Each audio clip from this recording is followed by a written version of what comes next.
last week we talked about as long as the gap is holding up 6600 level, that is the current support.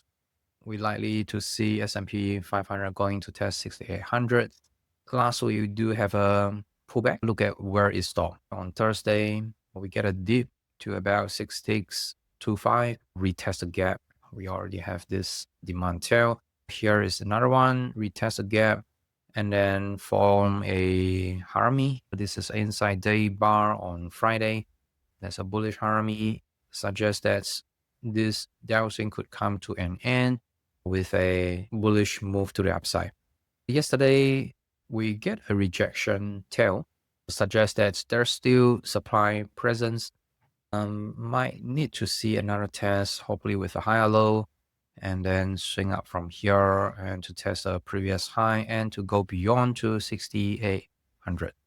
In terms of the supply level, since Tuesday, get a pullback reaction. Thursday, that is where we have the localized increase of the supply.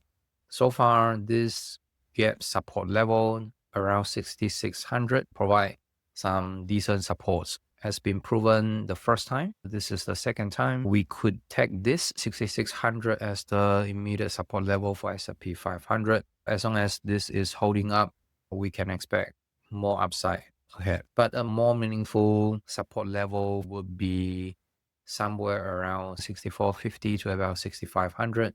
This is a more meaningful zone. In case if it dip below, it's likely to attract a lot more buyers to push it up. And there see a lot of the threatening supply.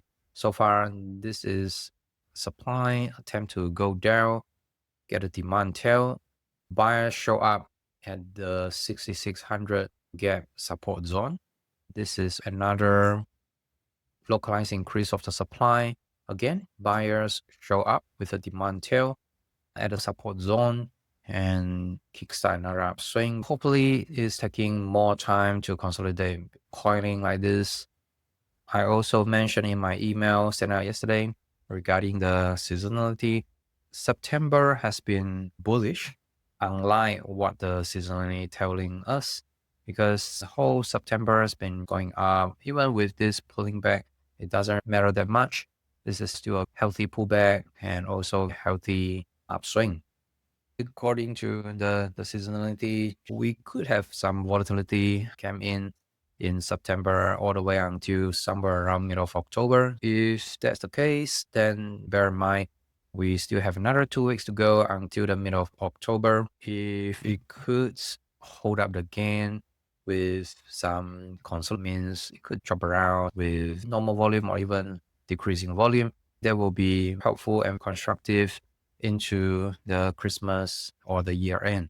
We could kickstart another uptrend. Short term, this is going to go up to at least to test the swing high and into 6800. And slightly bearish case will be consolidation from here.